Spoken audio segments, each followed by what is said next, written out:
আসসালামু আলাইকুম। আজকে দেখাচ্ছি দারুণ মজা কোয়েল পাখি রান্না। আমরা প্রথমে তেলের মধ্যে পেঁয়াজ, কাঁচামরিচ দিয়ে একটু ভেজে নিচ্ছি। নিয়ে এর মধ্যে 2 চামচ রসুন ছেঁচা এবং 1 চামচ হলো আদা বাটা দিয়ে একটু ভেজে নিয়ে 1 চামচ মরিচের গুঁড়া, আধা চামচ হলুদ গুঁড়া, আধা চামচ জিরা গুঁড়া, 1 চামচ ধনিয়া গুঁড়া, 2টা তেজপাতা, 2টা দারুচিনি দিয়ে দিলাম। আর সামান্য একটু এলাচ গুঁড়া দিয়েছি, 2-3টা এলাচ গুঁড়া করে দিয়েছি।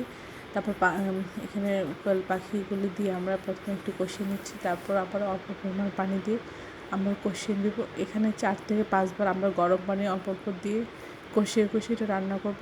এতে স্বাদ অনেক গুণে বেড়ে যাবে। আপনারা এভাবে রান্না করলে আপনারা পার্থক্যটা বুঝতে পারবেন, স্বাদের কতটা পার্থক্য হয়। এভাবে আশা করি রান্না করলে সবাই খুব মজা করে খাবে এবং খেতে অসাধারণ হবে। সবাই আমার চ্যানেলটি লাইক, কমেন্ট, শেয়ার দেবেন, সাবস্ক্রাইব করবেন এবং প্রিয়জনকে বেশি বেশি করে শেয়ার দেবেন। আমার চ্যানেলে সব রকমের রান্নার রেসিপি রয়েছে, আশা করি দেখবেন। আর এভাবে রান্নাগুলো রান্না যে অসাধারণ হয় সেটা আপনারা নিজেই বুঝতে পারবেন।